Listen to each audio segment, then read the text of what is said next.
አሁን ፍጹም በሆነ ጥራትና ትክክለኛነት እንዳታስተውሉ የሚያደርጓችሁን አንዳንድ እንቅፋቶች እነግራችኋለሁ። እነዚህን ነገሮች አንዴ ካስወገዳችሁ በኋላ ከተፈጥሯዊ ዓለም ባሻገር እንድታዩ የሚያስችላችሁን በመንፈስ የሚመራ ማስተዋል ታገኛላችሁ። አንድ ነገር ከአጋንንት የመጣ መሆኑን መለየት ትችላላችሁ። አንድ ሰው በውስጠ ታማሚነት ወይም በተንኮል ምኞት ወደ እናንተ እየቀረበ መሆኑን ማወቅ ትችላላችሁ።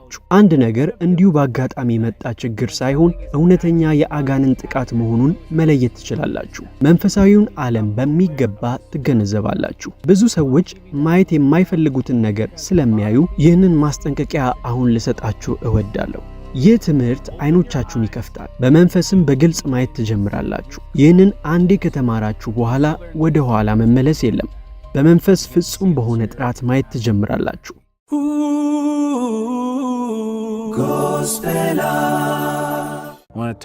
ስለ ማስተዋል እሱም እጅግ ጥልቅ ስለሆነ ማስተዋል ልነግራችሁ እፈልጋለሁ።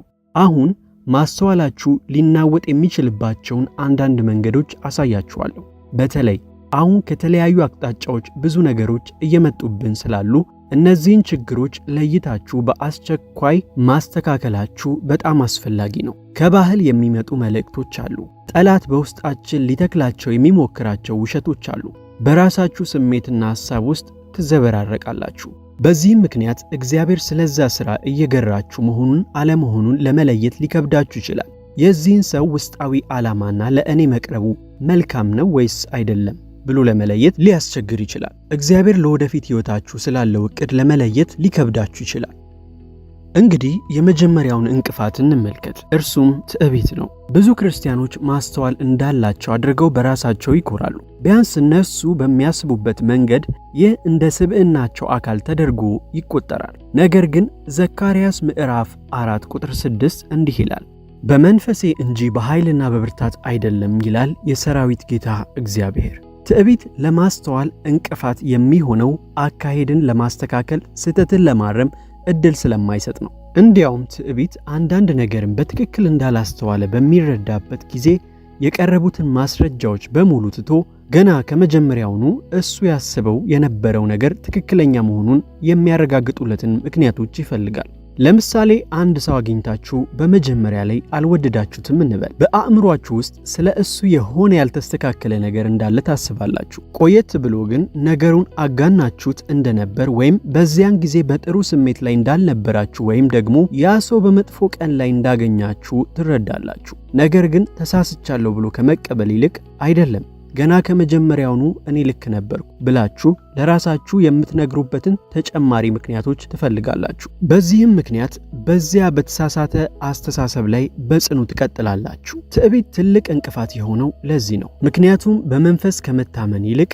በራስ መታመንን ያመጣል። ጥሩ ማስተዋል አለኝ ብሎ መመካት፣ ሁልጊዜ እኔ ልክ ነኝ ብሎ መፎከር፣ ሌሎች ማየት የማይችሉትን ነገር በሰዎች ላይ ማየት እችላለሁ ብሎ መወደስ፣ ይህ ሁሉ የትዕቢት መገለጫ ነው። እነዚህ በልባችሁ ውስጥ የተደበቀ ትዕቢት ሊኖር እንደሚችል የሚያሳዩ ምልክቶች ናቸው። በዙሪያችሁ ስላለው ዓለምና ስላሉ ሰዎች መለየት ከመጀመራችሁ በፊት ይህንን በትከሻችሁ ላይ ያለውን ትዕቢት በራሳችሁ ውስጥ መለየት በጣም አስፈላጊ ነው። ስለዚህ በመንፈስ ላይ መታመን አለብን። መንፈስ ቅዱስን የመስማት ችሎታችሁ ላይ አትታመኑ። ይልቁኑ መንፈስ ቅዱስ ለእናንተ የመናገር ችሎታው ላይ ታመኑ። ስለዚህ ከትዕቢት ተጠንቀቁ፣ በምትኩ በመንፈስ ቅዱስ ተደገፉ።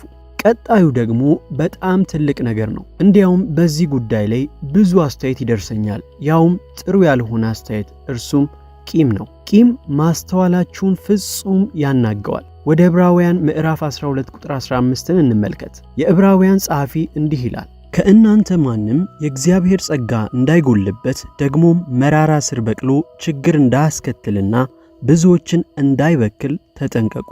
እዚህ ላይ የዕብራውያን ጸሐፊ መራራነትን ስር ብሎ እንደጠራው ልብ በሉ። ስር ደግሞ በመጨረሻ ፍሬ ያፈራል። አንድ ሰው ሲበድላችሁ፣ አንድ ሰው ሲያስቀይማችሁ ወይም እናንተ ለእነሱ ያስቀመጣችሁትን ግምት ያንን ግምት ብትነግሯቸውም ባትነግሯቸውም ሳያሟሉ ሲቀሩ ያ ለቁስል ለሕመም ዕድል የሚሰጥ ይሆናል። ያ ደግሞ የመቀየም የመሰናከል ዕድል ይፈጥራል። አንድ ሰው ስልክ አልመለሰላችሁ፣ አንድ ሰው ፈጽሞ የሚጎዳችሁን ነገር አደረገ፣ ወይም አንድ ሰው አታለላችሁ። ነገሩ ምንም ይሁን ምን እዚያ ጋር ሊበቅል የሚችል መራራ ስር አለ። እዚህ ላይ ከብዙ ሰዎች ከፍተኛ ተቃውሞ ሊመጣ ይችላል። አንተ እኮ ያደረጉብኝን አታውቅም፣ የእኔን ሁኔታ አልተረዳኸውም ልትሉ ትችላላችሁ። ወይም ደግሞ ለአንተ ለማውራት ቀላል ነው፣ እከሌን አታውቀውማ ትሉ ይሆናል። ምናልባት አሁንም ቢሆን የተቀየማችሁባቸው መንገዶችና የሰዎቹ ማንነት ወደ አእምሯችሁ እየመጣ ሊሆን ይችላል። ወዲያውኑ ከዚህ ጋር ተያይዞ ሁኔታችን ለምን ልዩ እንደሆነ ያንን ነገር በልባችን ይዘን ለመቆየትና ላለመልቀቅ ለራሳችን የምንነግራቸው ምክንያቶችና ውሸቶች በሙሉ ይመጣሉ።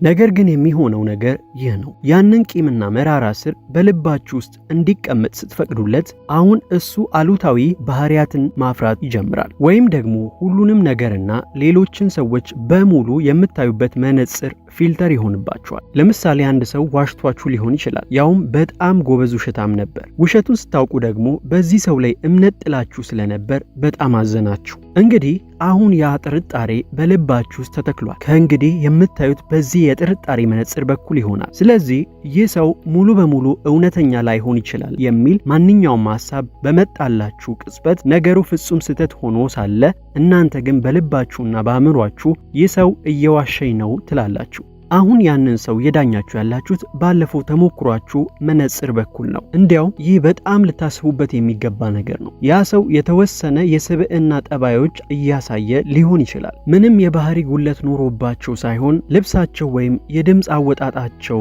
ብቻ ያንን የድሮውን ሰው ሊያስታውሳችሁ ይችላል። እናንተ ግን ያ መመሳሰል በሌላ ሰው የተጎዳችሁበት ቦታ ላይ እንዴት እየመለሳችሁ እንደሆነ ልታስተውሉ ትችላላችሁ። በዚህ ምክንያት ባለፈው ተሞክሯችሁ የተነሳ ከዚህ አይነት ሰው ጋር አልስማማም የሚል ስም ትለጥፋላችሁ። በድጋሚ የምላችሁ ያንን ስር መንቀሉን እርግጠኛ መሆን ያለባችሁ ለዚህ ነው። ካልሆነ ግን በመንፈስ ለመለየት አስቸጋሪ የሚያደርግ በነፍስ ውስጥ በመበስበስ መመረዝ ይፈጥራል። በመንፈስ ከመለየት ይልቅ ባለፉ ተሞክሮዎች መለየት ትጀምራላችሁ። በትዕቢት ስታስተውሉ በመንፈስ ቅዱስ ፈንታ በራሳችሁ ዕውቀት እያስተዋላችሁ ነው። በቂም ስታስተውሉ በእግዚአብሔር ጸጋ ፈንታ በመራራነት እያስተዋላችሁ ነው። ከመንፈስ ቅዱስ ድምፅ ይልቅ ባለፉት ተሞክሮአችሁ እያስተዋላችሁ ነው። ሌላው ልትጠነቀቁበት የሚገባ ነገር በተለይም የሴራ ትንታኔ ኮንስፓይረሲ ቲዮሪ አስተሳሰብ በብዛት በዚህ ዘመን በጣም ትልቅ ነገር ነው። እንግዲህ ያልኩትን ነገር እንዳታሰሙብኝ፣ በከፍተኛ የስልጣን እርከኖች ላይ ብዙ ሙስና እንዳለ አምናለሁ። ነገር ግን በብዙዎች ልብ ውስጥ ይህ ወደ መጠራጠር በሽታ ተቀይሯል።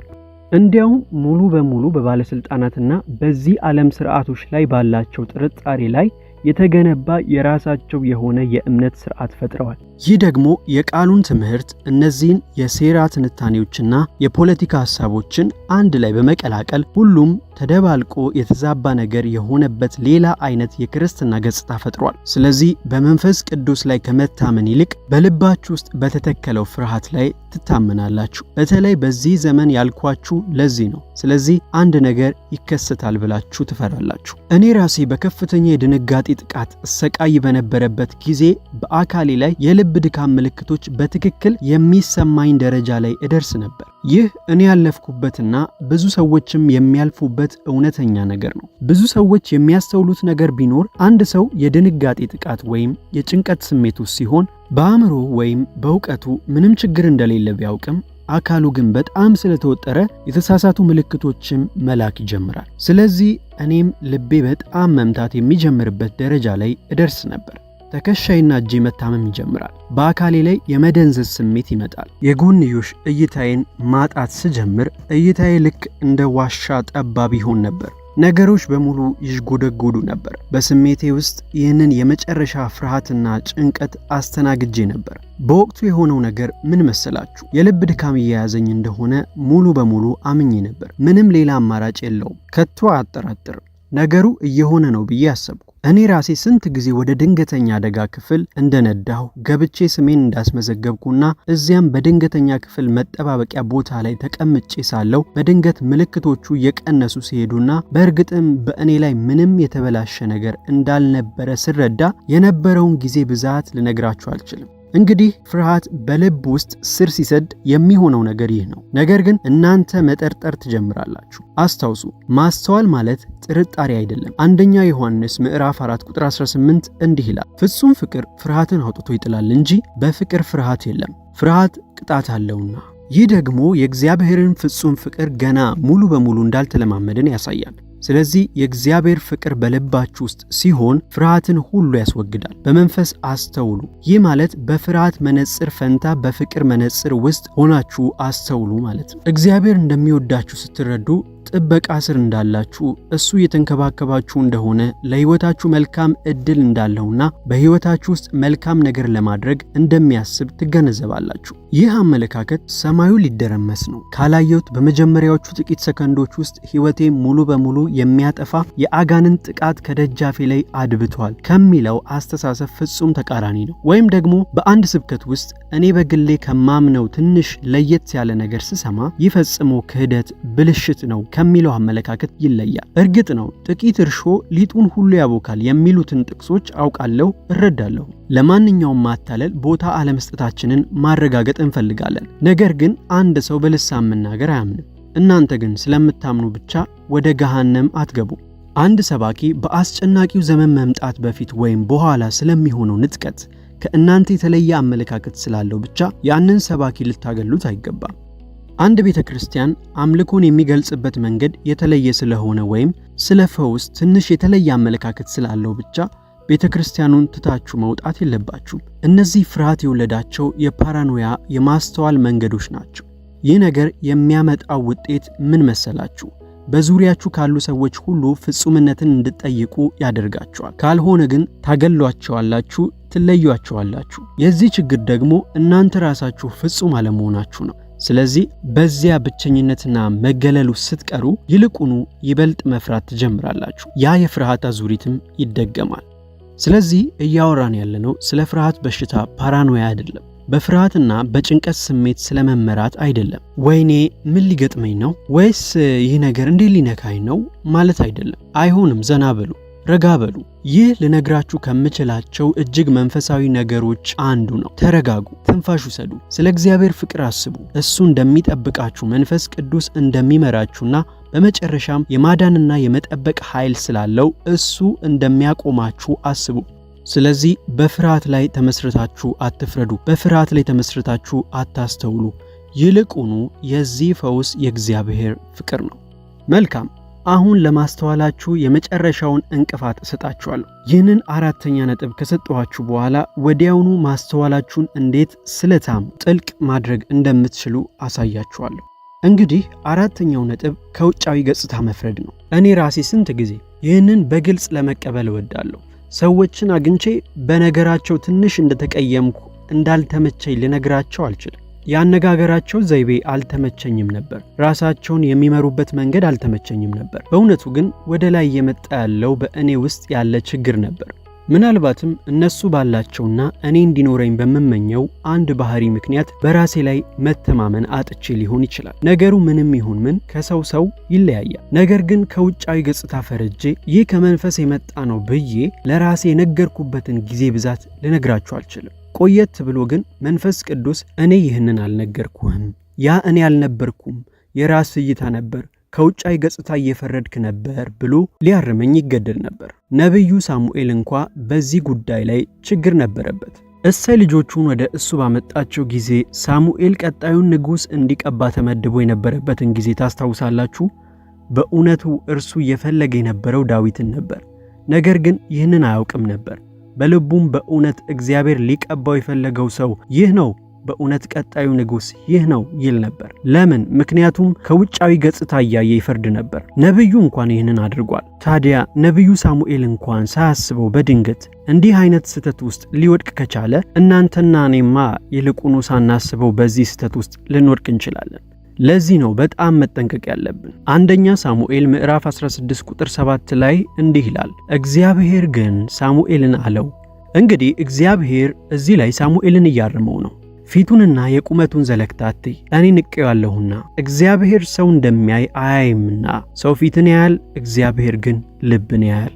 ምናልባት ከእናንተ ባህሪ ጋር ፈጽሞ የማይገጥም የተለየ የሰው አይነት ይኖር ይሆናል። ለምሳሌ አንድ ሰው በጣም የተስተካከለ ወይም በጣም ያማረ ልብስ የለበሰ ሲሆን ትጠራጠሩት ይሆናል። ምክንያቱም እንዲህ አይነት ሰዎች ባለጸጎች፣ ተደራሽነታቸው የሰፋ ወይም ባለስልጣናት ሁላቸውም የረከሱ የተበላሹ ናቸው ተብላችሁ ተምራችሁ ሊሆን ይችላል። ወይም ደግሞ ያደጋችሁት የእናንተን ቤተሰብ በጥሩ ሁኔታ ባልያዘ እንዲህ አይነት ሰው አጠገብ ሊሆን ይችላል። በሌላ በኩል ደግሞ ቀለል ያለ ልብስ የለበሰ ሰው ወይም ጠንከር ያለ ውጫዊ ገጽታ ያለውን ሰው ስታዩ ከዚህ ሰው በእርግጥ መራቅ አለብኝ፣ ይህ የጨለማና የአጋንንት ተጽዕኖ ገጽታ ነው ብላችሁ እያሰባችሁ አድጋችሁ ሊሆን ይችላል። ነገር ግን በእውነቱ የእናንተና የእነሱ ባህሪ ያለመጣጣም መጋጨት ብቻ ነው። በዚህ ጉዳይ ላይ በጣም መጠንቀቅ አለባችሁ። ምክንያቱም ይህ ነገር በተለያዩ የማህበራዊ ሚዲያ መድረኮች ላይ ባሉ አስተያየቶች መስጫዎች ኮመንት ሴክሽን ውስጥ ሲከሰት አይቻለሁ። ለምሳሌ እኔ ጓደኞቼን የተለያዩ ስብከቶችና ትምህርቶች ማየት እወዳለሁ። ስለዚህ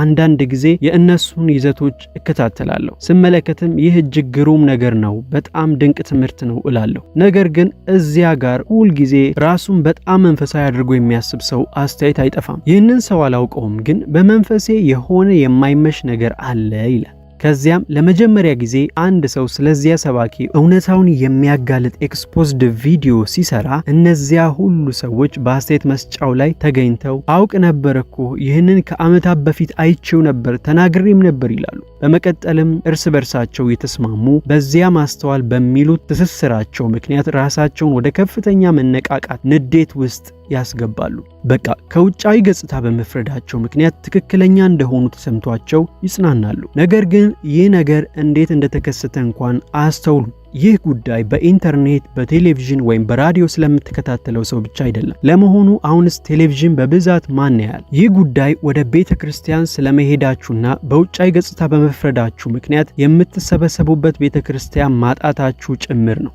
ማስተዋልን እንዴት ማጉላት ወይም ስለታም ማድረግ ይቻላል?